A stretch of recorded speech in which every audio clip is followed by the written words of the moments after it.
Si on te mettait en prison pour le simple fait de soupçonner que tu es chrétien, est-ce qu'on trouverait des preuves suffisantes dans ta vie pour te condamner ? Rendez-vous samedi à 2h, 11h et 21h avec nos 3 animatrices, animateurs et leurs invités pour une belle heure de partage, musique et réflexion.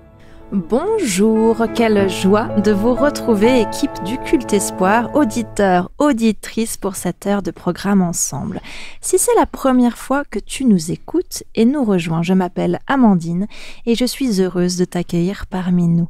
Nous allons vivre un culte ensemble, avec Dieu, pour Dieu, et nous espérons que ce que nous avons préparé sera l'occasion pour toi d'être rafraîchi, d'être encouragé, peut-être aussi d'être un peu challengé dans ton vécu et l'occasion de pouvoir avancer et cheminer avec, nous l'espérons, Dieu à tes côtés. J'ai le plaisir d'avoir avec moi aujourd'hui 2 amis chroniqueurs. Bonjour Marilyn, bonjour Brian. Bonjour. Bonjour Amandine. Et puis nous accueillons aussi notre invitée du jour, Isabelle Brouzet. Bonjour. Bonjour. Isabelle, je suis super contente de te retrouver. Tu es venue nous visiter en octobre 2021. J'ai de très très bons souvenirs des cultes que nous avions enregistrés ensemble. Et puis cette fois-ci, on se retrouve sans masque, sans rien. Je me réjouis donc de pouvoir vivre ce temps avec toi et avec mes amis chroniqueurs et les auditeurs. Est-ce que tu pourrais te présenter pour ceux qui ne te connaissent pas ? Bien sûr. Donc, je m'appelle Isabelle Brouzet, j'habite à Collonges-sous-Salève et j'ai fait des études de théologie quand j'étais très jeune, donc ça fait très très longtemps. N'importe quoi. Mais il y a un moment où on pense même que Dieu ne peut plus rien faire parce qu'après je n'ai pas pu continuer pour des raisons personnelles. Mais Dieu a continué il continue à m'appeler et chaque fois qu'on m'appelle, je réponds. Et je viens ici pour partager ce que je vis avec Dieu. Et on en est ravis. Tout à fait. Justement, c'est toi qui as proposé le thème du jour. Et puis, il peut être résumé en une question que tu nous as posée. Est-ce que tu pourrais nous la partager ? Oui, donc cette question, elle n'est pas à moi. C'est David Otis Fuller qui l'a posée et je l'ai utilisée. Donc, il dit la suivante chose, c'est que si on te mettait en prison pour le simple fait de soupçonner que tu étais chrétien, est-ce qu'on trouverait des preuves dans ta vie suffisantes pour te condamner ? On va passer ce culte à répondre à cette question. Oui, c'est plus simple. Elle est plus simple à répondre que quand on lit, ça paraît compliqué, mais c'est très simple. Mais on va le faire. Eh bien, très bien, si c'est très simple. Eh bien, nous allons explorer justement différentes facettes et réponses possibles à cette question, cheminer ensemble dans cette réflexion. Puis je prie que Dieu nous guide par son Saint-Esprit tout le long de ce culte. Sans plus attendre, commençons.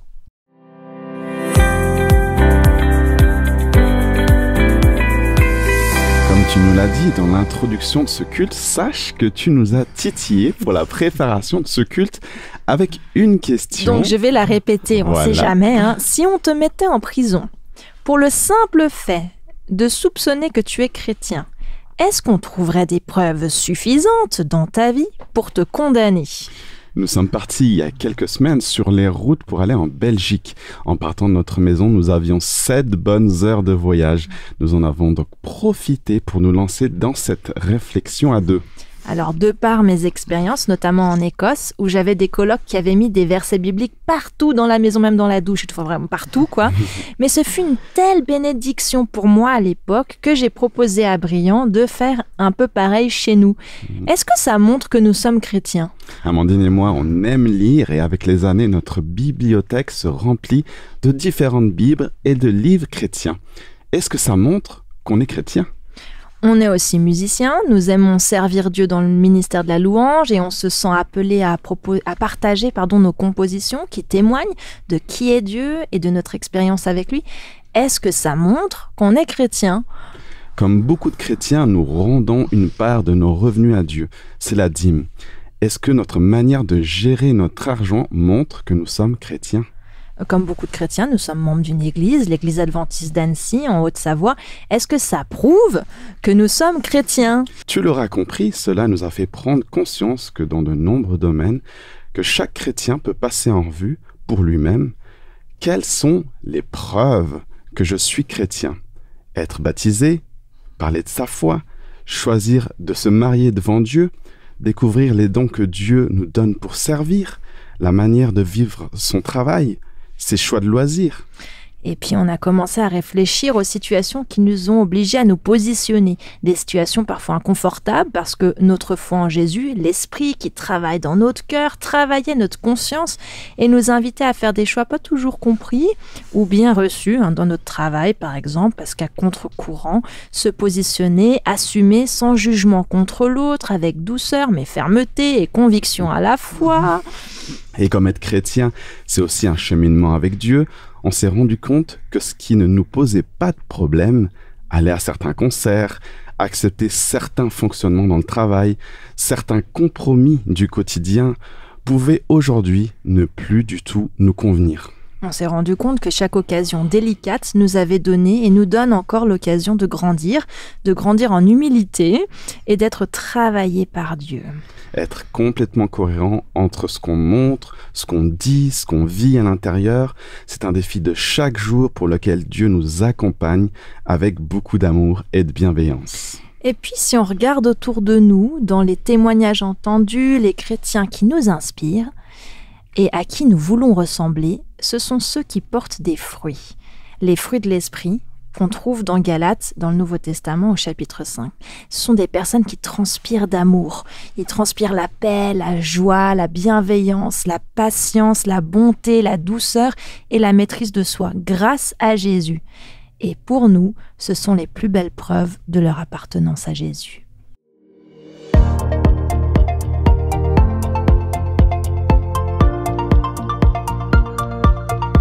La promesse que je te propose d'explorer aujourd'hui se trouve dans l'évangile de Luc, au chapitre 8 et au verset 15 et 16, c'est dans le Nouveau Testament. Jésus vient de raconter une histoire de graines qui tombent sur différents terrains pour illustrer les défis de la réception de cette parole de Dieu, ce que Dieu dit. Et alors, Jésus dit, « Ce qui est tombé dans la bonne terre, ce sont ceux qui, ayant entendu la parole avec un cœur honnête et bon, la retiennent et portent du fruit avec persévérance. Personne, après avoir allumé une lampe, ne la couvre d'un vase ou ne la met sous un lit, mais il la met sur un chandelier afin que ceux qui entrent voient la lumière. Et il y a là un secret, je crois. Quand j'écoute ou lis la parole avec sincérité, bonne volonté, persévérance, cela se voit et a un effet.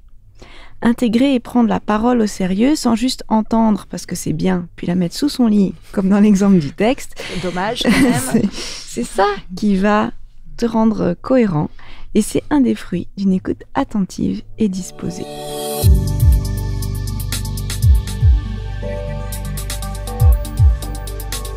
Pour cette chronique Louange en musique, j'aimerais te faire écouter un chant aux paroles très encourageantes. Il a été écrit par Sébastien Korn suite à une prédication qu'il a entendue de son pasteur de l'époque. Son pasteur leur a raconté qu'il était parti en Asie du Sud-Est. Il a rencontré un pasteur local qui lui a raconté son témoignage. Ce pasteur local était responsable d'un centre qui aidait les jeunes toxicomanes dans un pays où il y avait beaucoup d'extrémisme religieux. Un jour, un des jeunes a donné sa vie à Dieu. Il a été libéré de ses addictions. Amen. La famille de ce jeune s'est retournée contre le pasteur. Ils l'ont menacé et lui ont demandé de manière virulente de ne plus parler de Jésus. Ce pasteur a choisi de continuer de parler de Jésus.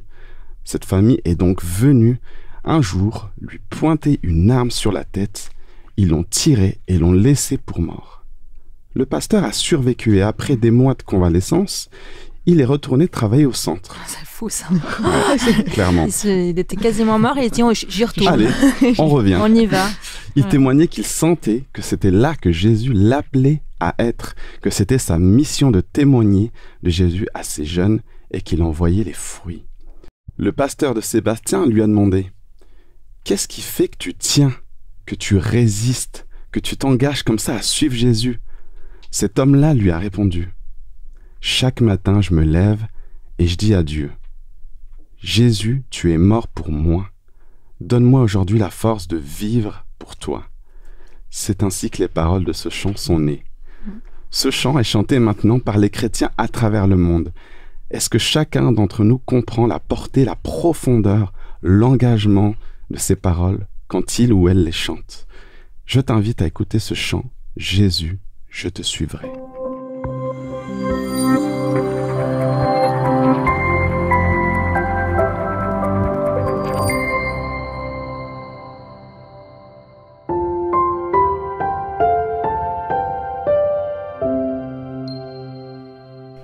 Nous voici dans notre chronique Dieu agit. Aujourd'hui, on vous propose un format avec 2 témoins différentes. On est généreux aujourd'hui. Ben oui. On vous propose de partir à la rencontre de 2 croyantes. Donc d'abord Anne-Marie, qui, comme nous le disions dans notre chronique introductive avec Briand, est une chrétienne qui a porté du fruit qui s'est vu, sans même qu'elle dise qu'elle était chrétienne. Et Erika, pour qui suivre Jésus implique des fois de se positionner, désolidariser de certaines décisions d'une façon concrète. Écoutons. Je travaillais comme infirmière scolaire dans un lycée professionnel et il y avait un internat, j'étais aussi infirmière donc, de l'internat. Et un jour, un jeune homme que je voyais plutôt souvent à l'internat d'ailleurs, est venu me voir en me disant « Il faut que je vous pose une question, madame, je peux ?» Je dis « Tu peux, on verra si je peux répondre. » Et donc sa question était « Est-ce que vous êtes croyante ?» Mais t'as caché comme ça. Cache. Cache. Est-ce que vous êtes croyante? J'ai dit, tu sais que je peux pas te répondre, on est dans une école où je peux pas te répondre, mais visiblement, tu connais la réponse. Et donc, je lui dis, moi, je te pose une question à mon tour, pourquoi tu me demandes ça? Et donc là, ce jeune, qui était un jeune musulman, me dit, mais parce que vous êtes toujours là pour nous, vous nous écoutez, on peut compter sur vous, vous prenez soin de nous, et moi qui lis le Coran, vous faites tout ce qui est dedans. Et on est important pour vous, vous connaissez mon prénom, vous me dites bonjour, vous me demandez comment je vais. Et c'est vrai, c'est pas, on vous appelle dans le couloir, vous vous arrêtez, vous prenez le temps. Et il dit, si vous faites ça, c'est forcément que vous avez Dieu. Et c'est quelque chose qui m'avait beaucoup touché, qui m'a beaucoup bouleversé, que c'est vrai que je les aimais, mes élèves, comme je disais, j'en prenais soin, je les aimais, et qu'ils aient pu le sentir, c'était chouette. Bonjour Erika. Bonjour Marilyn. Merci d'avoir accepté de partager avec nous quelques expériences de moments où tu as dû te positionner dans ta foi. Alors raconte. Eh bien écoute, la première fois dans mes souvenirs où ça m'est arrivé, c'était quand j'étais à la fac et que j'étais étudiante. Dans ma croyance, j'ai la conviction de devoir respecter ce qu'on appelle le sabbat, c'est-à-dire un temps mis à part pour Dieu, où je vais pas aller faire mes courses ou aller étudier. J'ai envie de passer ce temps en présence de Dieu, puis en présence d'amis qui partagent cette foi aussi. Et en fait, il s'est avéré que j'avais un examen qui était prévu un samedi et que donc j'ai décidé de pas aller passer cet examen. Sauf que dans ma classe, c'est chose un peu commune. En fait, il y avait mon oncle qui était dans la même classe que moi, on faisait les mêmes études. Mon oncle qui est à peine plus âgé que moi. Et puis, quand il a appris ça, il a dit « Mais n'importe quoi, tu vas pas faire ça !» Et lui a décidé d'appeler le prof. Voilà. Alors, sachant que mon oncle n'est absolument pas croyant, donc c'est pas du tout... il voulait juste que je passe mon examen. C'est gentil. Et du coup, il a pris le téléphone, il a appelé le prof. Et là, en fait, il a compris d'où venait ce professeur. C'était quelqu'un qui venait d'Iran et dont il avait dû fuir d'Iran parce que sa femme était chanteuse d'opéra et qu'à un moment donné, au moment où le Shah d'Iran a été positionné, l'opéra n'était plus le bienvenu dans son pays. Donc, c'est quelque chose qui l'a particulièrement touché, en fait. Et puis, du coup, j'ai été passer mon examen chez lui ainsi qu'une autre étudiante qui était dans le même cas que moi. Et puis, j'ai eu cet examen. Donc ça, c'était ma première petite expérience. Tu parles de première expérience, ça veut dire que tu en as d'autres? Alors, la deuxième fois, c'était... je prenais des cours de chant et mon professeur avait décidé de me faire chanter un personnage particulier dans un opéra, justement. Et sachant que, pour moi, le compositeur de cet opéra, ce qu'il professait et ce qu'il disait allait à l'encontre de ce que ma foi professe, à l'encontre de ma croyance. Il insistait à chaque fois que j'allais le voir en disant « Mais t'es faite pour ça, même physiquement, ta voix, tout est fait pour chanter ce personnage-là. » Et je l'ai regardé, je lui ai dit « Écoute, je peux pas dire des mots qui vont contre Dieu. Je peux pas dire des mots qui ne vont pas l'honorer. » Et puis, je suis restée ferme. Et en fait, cette idée lui est passée. Il m'a trouvé d'autres morceaux très sympas. Et voilà, là aussi, encore une fois, j'ai pu passer mon examen et sans aucun souci. Et il me semble que dans ton travail, tu as aussi dû te positionner dans quelque chose. Oui, en effet, et ça a toujours un rapport avec la musique, parce que je suis très sensible à la musique. Un jour, on a fait quelque chose qui était au niveau de l'ensemble de l'école, et c'était une danse qui était prévue au niveau de l'ensemble de l'école. Et je trouvais ça super chouette comme projet, et donc je me réjouissais de pouvoir le faire jusqu'au jour où j'ai reçu le chant sur lequel on était censé danser. À nouveau, je me rends compte que le chant sur lequel je suis censée danser moi et faire danser mes élèves professe qu'il n'y a pas de Dieu. Et j'ai décidé d'aller voir ma directrice et je lui ai aussi fait part de mon positionnement. Je lui ai dit que je ne pouvais pas me permettre de danser sur quelque chose qui disait que Dieu n'existait pas. Encore surprenamment, cette directrice a été attentive à ce que je lui ai dit et elle a accepté que je ne le fasse pas. Merci de ce partage. Bon alors Isabelle, tu nous as dit que la réponse était simple à la question. Nous t'écoutons. Alors, simplement expliquer. Simple ne va pas dire facile. Simple veut dire que c'est pas compliqué. Après, la mettre en place peut devenir un peu difficile. Mais c'est très simple ce que nous demande. Parce que quand cette phrase dit « Si on te mettait en prison pour le simple fait de soupçonner que tu es chrétien, est-ce qu'on trouverait des preuves suffisantes dans ta vie pour te condamner ?» implique que toutes les personnes ont des valeurs, toutes les personnes défendent des idées, des principes, n'importe lesquels. Mais arrivant le moment où, quand il faut les défendre autour d'une table entre amis, c'est relativement facile. Mais quand il faut les défendre, en moment où on met en risque notre propre intégrité, comment on se positionne? Et ce que je veux dire, ça m'interpellait cette phrase parce que ça dépasse le chrétien. Dire c'est pas que pour les chrétiens. Il y a plein de valeurs de fidélité, de intégrité, d'honnêteté. Il y a des personnes, et des fois même des personnes qui ne sont pas chrétiennes sont mises à l'épreuve. Et il faut qu'on se positionne par rapport à ça. Est-ce que j'assume mes valeurs quand je suis dans ces situations-là? Ou est-ce que je tourne la veste parce que ça m'arrange? Et je voulais dire à toutes les personnes, parce que je l'ai vécu, les gens peuvent ne pas être d'accord avec ce que tu penses. Mais quand tu es intègre, cohérent, ils te respectent. Ça veut dire que c'est cela le plus important. Moi, je suis pas d'accord avec tout le monde, mais des fois, je vois des gens qui sont tellement sincères et fidèles à ce qu'ils croient que je peux que les respecter et les admirer. Et j'invite aux chrétiens à faire la même chose par rapport à eux-mêmes. Et quand j'ai lu cette phrase, j'ai pensé à deux personnages bibliques qui vont se positionner devant une situation.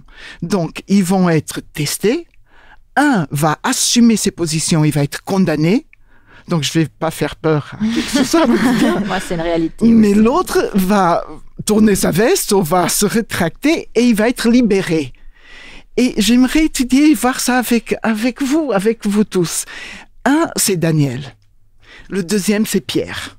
Donc, Daniel, simplement pour mettre un peu le contexte historique, il est parti de chez lui, captif, quand Nebuchadnezzar a pris Jérusalem dans son empire, il a annexé, et donc il a pris des jeunes espoirs, des jeunes prometteurs, qui étaient intelligents, qui appartenaient à des familles qui étaient riches aussi, et il les a amenés en Babylone. C'était très stratégique et ça s'est fait pendant des années, pendant des siècles. Ça veut dire que tu prends quelqu'un, tu le déracines déjà au niveau géographique, tu changes son nom, tu changes sa culture, tu mets une autre culture puisque tu vas les faire étudier dans tes universités avec tes propres cultures et tes principes.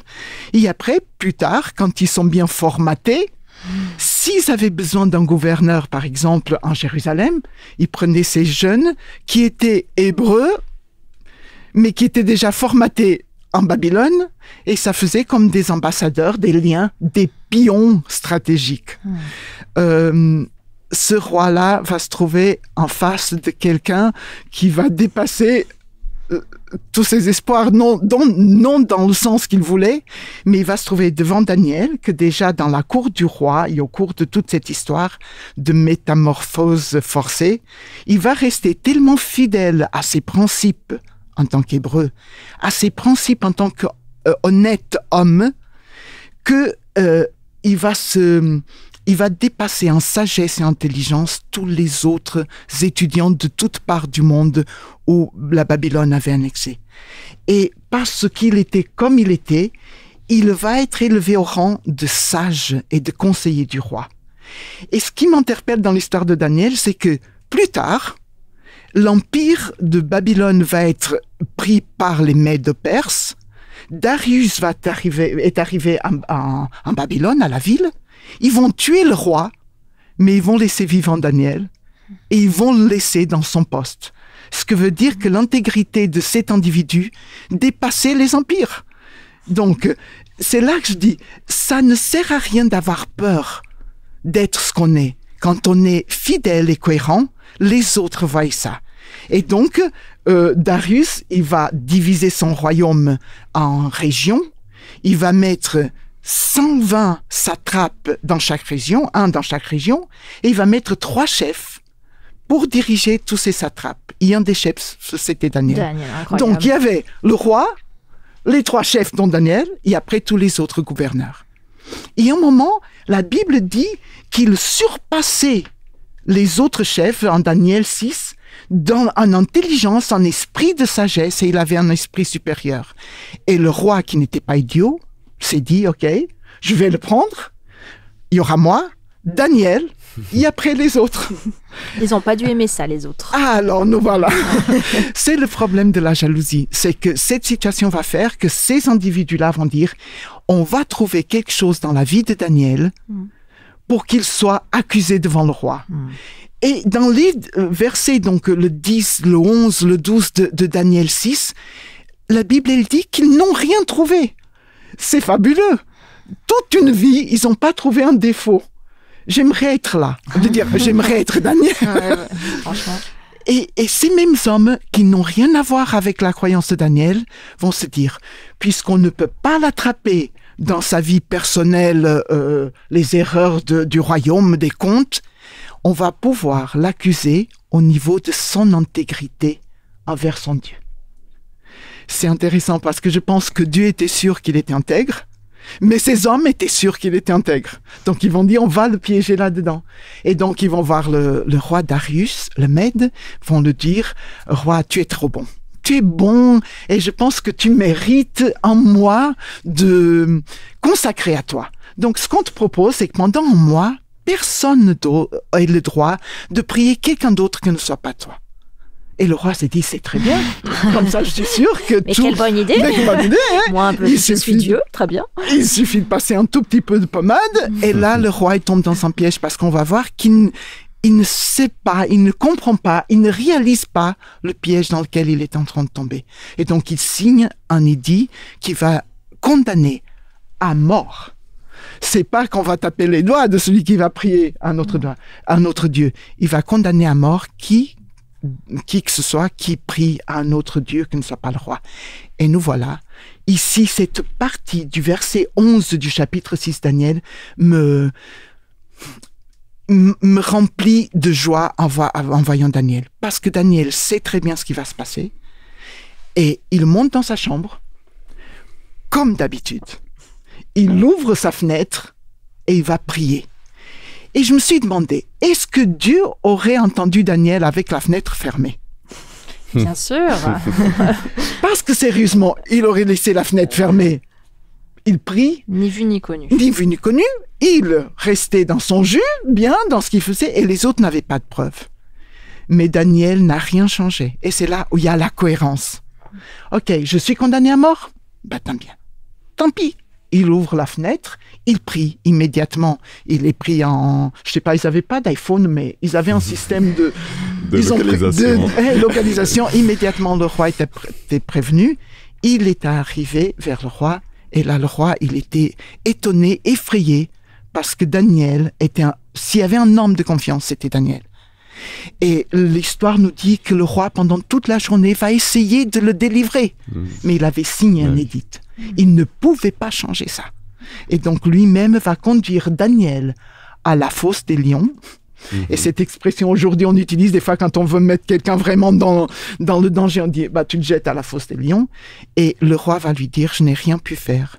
Mais le Dieu que tu sers peut-être qu'il pourra te délivrer. Il ferme la porte et Daniel est jeté dans une fosse avec des lions affamés. Donc, les probabilités qu'il soit sauvé par son Dieu étaient, par les hommes déjà, nulles, et par son Dieu, on ne sait pas. Donc ici, on va arrêter ici l'histoire de Daniel. Et on va passer maintenant à Pierre, au temps de Jésus, un disciple fidèle de Jésus. La veille, Jésus avait lavé les pieds de ses disciples, avait parlé avec eux, en disant, ça va être difficile, mes gars. On va passer des moments difficiles, moi, mais vous aussi. Et tout le monde va jurer fidélité au Seigneur. Et surtout, Pierre. Il a dit, regarde bien Jésus, regarde tous les autres. Même s'ils te trahissent, moi, jamais je te trahirai. Et Jésus va lui dire, Pierre, avant que le coq chante, tu vas me trahir. Non, Seigneur, c'est sûr que non. Quelques heures après, Jésus est fait prisonnier. Il part au temple pour comparaître devant le Sanhédrin, qui était un tribunal religieux. 2 des disciples vont le suivre, dont Pierre. Un rentre et Pierre reste dehors, dans la cour, et il va entendre ce que Jésus disait, mais il ne peut pas intervenir. Et là, malheur à lui, quelqu'un va le reconnaître et va lui dire, mais tu étais avec Jésus. Marc 10 nous dit même que c'est quelqu'un qui appartenait à la famille du gars à qui Pierre avait coupé l'oreille. Donc elle savait de quoi elle parlait. Elle a dit, c'est lui, parce que je sais très... Et Pierre va s'esquiver, il va partir. Plus loin, quelqu'un d'autre va le reconnaître. Et intéressant, c'est qu'à un moment, quelqu'un va lui dire, je sais que tu es chrétien, parce que tu ne parles pas comme nous autres. Tu as un autre langage. Et une fois, j'avais lu une phrase qui disait « Notre habitude de parler avec Dieu change notre façon de parler avec les hommes. » Quand on est en contact avec Dieu, et lui, il était avec Jésus tous les jours, il s'était pas rendu compte que sa façon de parler avait changé. Et que même ça l'accusait, le trahissait d'une certaine façon. Et on va lui dire « Tu ne parles pas. » Et pris au piège, Pierre, en Matthieu 26, 73, Pierre va commencer à jurer. Il va mal parler, quoi. À mal parler. Et les mots, il dit même des gros mots. Il va insulter ces hommes qui l'accusent pour lui dire, je ne suis pas je ne suis pas Jésus, quoi. Je ne suis pas Jésus, je ne l'ai pas suivi, je ne suis pas chrétien et je ne veux rien savoir. Donc, et ça marche. Parce que quand il nie Jésus et qu'il se comporte de cette façon-là, il est libéré. Daniel assume, il est condamné. Pierre, il nie, il se rétracte de ses propres convictions et il est libéré. Donc, tout va bien. Donc là, vous êtes en train de vous dire, quand vous écoutez, c'est ça la conclusion. Non. Quelle tristesse. Non, parce que maintenant, nous revenons à nos personnages. Au moment de Daniel, le matin se lève, la journée se lève, et Daniel est là-dedans, et le roi lui-même vient, enlève la pierre et appelle Daniel. Est-ce que tu es là? J'ai pas dormi de la nuit. Daniel dit, je suis là et j'ai très bien dormi. Il est au milieu des lions, le gars. Et Daniel, il a survécu. Daniel, il va dire, ne t'inquiète pas parce qu'il y a un ange qui est arrivé, donc il a fermé la bouche des lions. Bon, on a discuté un peu puisqu'il était là, l'ange, en train de tenir les lions. Et puis, à la fin, je me suis endormi. Et non seulement le roi va le faire sortir, va louer le nom de Dieu, il va condamner ceux qui avaient condamné Daniel. Et maintenant, donc, le condamné est libéré. Parce qu'il est resté fidèle à ce qu'il croyait. Et en autre part, Daniel, ses amis vont même dire, même si on meurt, il n'y a pas de problème. On reste fidèle. Revenons à Pierre. Il est libéré. Et il part. Et en Marc 14, 72, il y a un verset terrible parce que personne ne l'a accusé. Il part. Il dit que Pierre pleure amèrement. Et la question est, pourquoi tu pleures, Pierre? Tu es libéré. Qu'est-ce que tu as à pleurer? en Luc nous donne un peu plus, parce que ces versets vont se compléter. Luc va dire que au moment où il a nié Jésus, 2 choses sont arrivées. La première, c'est qu'il a entendu le coq. La deuxième, c'est qu'il a regardé Jésus qui sortait du tribunal pour aller à un autre endroit, et Jésus l'a regardé. Et quand il a regardé le regard de Jésus, il a compris qu'il venait de fermer une boulette énorme.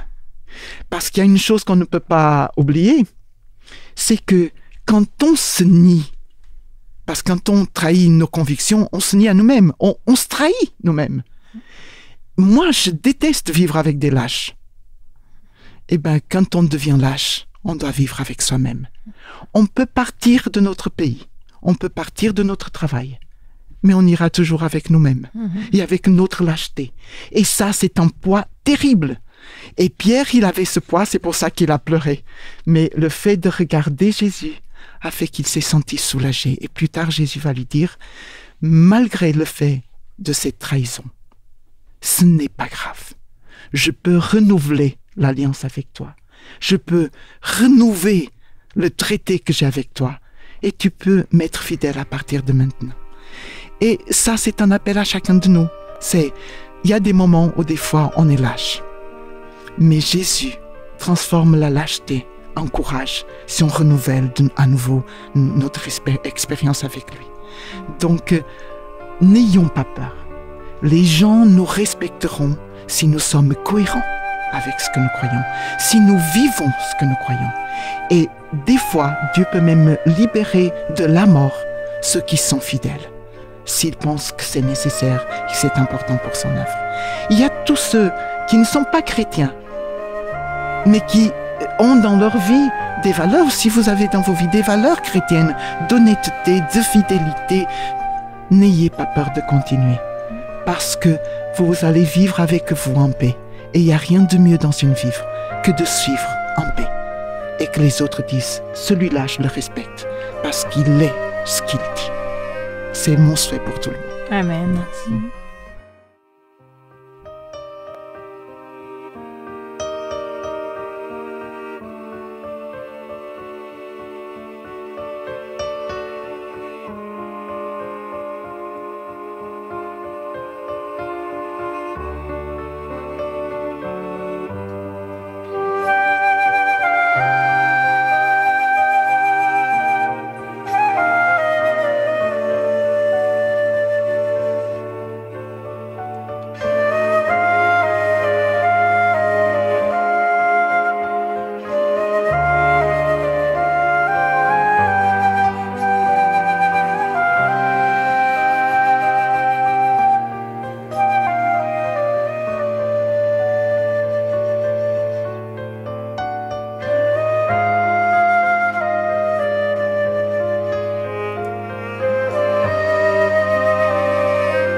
Si tu viens de nous rejoindre, tu es au Culte Espoir et nous sommes dans la chronique « Et toi, ça te parle ?» Parce que toute action entraîne une réaction, cette chronique va nous amener à réagir à chaud au message que tu nous as transmis, Isabelle. Tu as décidé de nous partager le sujet de la cohérence avec nos convictions. La cohérence quand on croit en Dieu et d'agir en fonction. Alors Marilyn et Amandine, comment ça vous parle ? Moi, ça me parle parce qu'effectivement, c'est comme tu dis, c'est beau d'être en cohérence avec soi-même. Mais peut-être que des fois, on se retrouve dans des situations, on se sent incohérent comme Pierre, où au bout d'un moment, tu pleures amèrement et qu'est-ce qu'on fait quand on n'est pas dans cette... pour retrouver cette cohérence. Enfin, c'est peut-être une question réflexive. C'est comment on fait dans l'histoire, c'est Jésus, c'est se rapprocher de Jésus, moi j'ai l'impression. C'est Qui nous renouvelle. D'être humble, quoi, de dire Jésus, voilà. J'ai été un petit peu beaucoup incohérent, je suis tellement triste. Ou même des fois qu'on ne se rend pas compte qu'on est cohérent et puis... qu'on est incohérent. Qu'on est incohérent plutôt, oui. Et qu'on se dit, ah ouais, c'est vrai que j'avais jamais pensé. Et du coup, ça nous invite à nous repositionner et peut-être même à avoir une sorte de changement de comportement par rapport à la situation. Parce que du coup, on n'est plus du tout en accord avec ce qu'on a vécu jusque-là. Ouais. Tu voulais réagir par rapport à la question de Marilyn? Oui, parce que je pense que les humains restent beaucoup dans ce qu'on fait de mal. Et Jésus reste beaucoup dans ce qu'on peut faire de bien. Donc, je pense que la façon de dépasser ces incohérences, c'est de faire des cohérences. Ah, c'est sympa. Ça veut dire que Jésus va te donner une autre opportunité, tu vas le faire bien, on oublie le reste. Parce qu'il y a la promesse de tout ce qu'on fait mal, donc les péchés, Dieu les prend et les jette au fond de l'océan. Et en plus, il met une affiche interdit de pécher. Parce que nous, les autres, on va toujours chercher ce qu'on a fait. D'accord, donc c'est faire confiance de que Dieu est en avant et nous, on est très dans le passé. Donc, notre cohérence future va cacher et va dépasser nos incohérences passées. Merci beaucoup. J'ai beaucoup aimé cette image de... On peut pas pécher, c'est très très bien, je vais le garder. Merci pour ces échanges. Et toi, à la maison, là où tu te trouves, comment ça te parle ?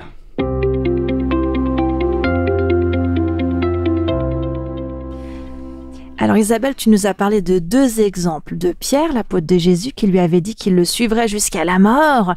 Il l'a pas fait à ce moment-là, mais c'est ce qu'il finit par faire, puisqu'après avoir servi ardemment Jésus dans les églises primitives, il semblerait qu'il est mort, en tout cas selon la tradition, il a été mort crucifié à cause de sa foi. Et puis tu nous as parlé de Daniel, qui a été mis dans une fosse avec des lions à cause de sa foi. Et puis il y a 1 mois, nous avions évoqué avec Marilyn les chrétiens persécutés dans le monde, dans un autre culte, et je t'avoue que j'ai pas pu m'empêcher avec ton thème de repenser à eux. Ces hommes et femmes qui ont été tellement touchés par Jésus, la paix, l'amour de Dieu a tellement changé leur vie, ils ont une telle soif de pouvoir lire la Bible, prier, louer Dieu avec d'autres chrétiens et partager l'amour de Jésus à d'autres qui sont prêts en fait à affronter les pires horreurs et parfois, souvent même, à mourir pour rester fidèles à Jésus et ne pas renier leur foi. J'avoue que jusqu'à très peu, je savais que des personnes mouraient dans le monde à cause de leur foi, mais j'avais jamais vraiment pris le temps de m'intéresser vraiment à eux et j'avais pas saisi la puissance de leur témoignage. Et maintenant que je l'ai fait, merci beaucoup grâce à ce culte, je suis vraiment honorée maintenant de les savoir, mes frères et sœurs dans la foi. J'ai lu il y a quelques semaines un livre qui m'a bouleversée et que je vous recommande. Il s'appelle « Chrétiens en danger de mort, quand la foi coûte ». Il est disponible dans beaucoup de librairies, même en format e-book. C'est un livre qui est sorti en 2015 et il nous partage 8 récits authentiques, véritables, de chrétiens persécutés, des récits qu'ont réunis les auteurs Tom Doyle et Greg Webster. Le résumé du livre est le suivant. Dans certains pays, être chrétien et le rester, c'est risquer la persécution ou la mort en permanence. Rafia, Dori, Choukri, Azam, Youssef, Ali et les autres le savent.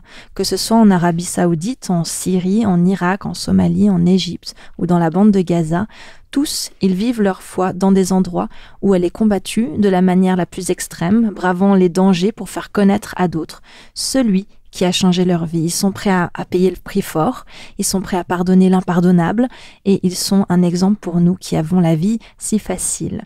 Ce n'est pas un livre familial, soyons clairs, les histoires sont dures, elles sont violentes, mais d'une grande espérance, d'une grande puissance. J'ai été touchée par l'histoire de Rafia, enseignante universitaire du Coran, à qui Jésus est apparu en rêve pour lui dire qu'il l'aimait.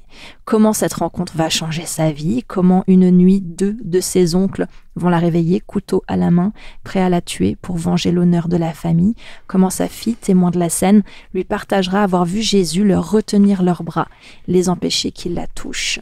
J'ai été touchée par Choukri, grand blagueur apprécié de tous, qui va rencontrer Jésus lors d'une rencontre clandestine chrétienne à laquelle il va participer à la base un peu malgré lui. Comment il va lire l'évangile avec sa femme Khadija, comment tous deux vont commencer à avoir des rêves de Jésus, comment ils vont donner leur vie à Jésus et se sentir appelés à se rendre à Mossoul, et comment Choukri va au péril de sa vie distribuer des Bibles. Khadija conclura leur témoignage alors que son mari fut torturé et tué par les hommes de Daesh suite à cette distribution, pour raconter l'impact et l'importance de leurs actions. Je vous lis un extrait. Les 2 couples qui sont venus chez nous après le premier vendredi de Choukri à la mosquée, où il distribua des Bibles, sont devenus des disciples de Jésus. Le jour où ils ont cru, nous leur avons appris comment partager leur foi. Et nous sommes maintenant 23 personnes à nous retrouver au milieu de la nuit pour adorer Jésus. Est-ce dangereux? Oui. Mais il y a encore bien des gens qui désirent connaître notre merveilleux Sauveur. Ils ont terriblement peur de Daesh et ont besoin de l'espérance qu'apporte l'Évangile. En restant en Irak, nous montrons que Jésus est notre protecteur et que nous ne craignons pas les funestes agissements des hommes. Selon l'ONG Portes Ouvertes, 365 millions de chrétiens sont persécutés et discriminés pour leur foi en 2024, ce qui revient à 1 chrétien sur 7 dans le monde. Les chrétiens apparaissent comme le groupe religieux le plus persécuté du monde.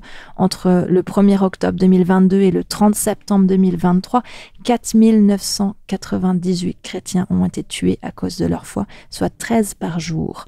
Malgré ces chiffres révélateurs, la réalité de ce que traversent ces personnes et la puissance de l'amour de Jésus et pour Jésus peut nous sembler abstrait, lointaine, malgré ce que nous pouvons nous-mêmes déjà traverser comme défi en tant que chrétiens. Es-tu prêt à souffrir pour Jésus? Es-tu prêt à mourir pour Jésus? Ce sont les questions que les auteurs nous posent en fin d'ouvrage. Nous sommes invités par les chrétiens persécutés à ne pas les plaindre, mais à prier pour eux, comme beaucoup d'entre eux prient pour les chrétiens à travers le monde. Et au milieu des persécutions, une réalité si incroyable, au milieu de tout cela, la foi progresse. Jésus l'emporte et toute gloire lui revient.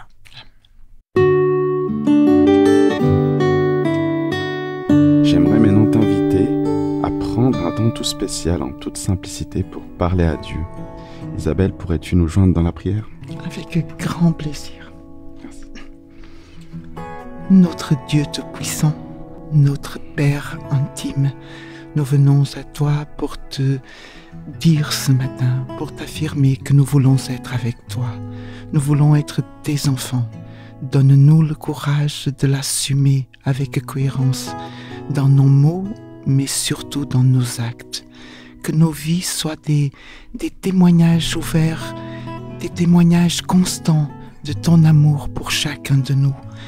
Merci beaucoup, parce que tu fais de chacun de nous un miracle. Et nous ne voulons pas cacher ce miracle. Nous voulons le vivre et le montrer et le présenter et l'assumer. Nous sommes prêts à mourir pour toi. Mais nous sommes surtout prêts à vivre pour toi chaque instant. Nous nous confions à toi. Nous te demandons la force qui vient du ciel pour chaque moment difficile de notre vie. Sois avec chacun de nous, où qu'on soit. Que ta présence soit une réalité dans nos vies. Nous te demandons tout cela au nom de notre ami, notre Sauveur, celui qui est constamment à nos côtés, Jésus-Christ, ton Fils. Amen.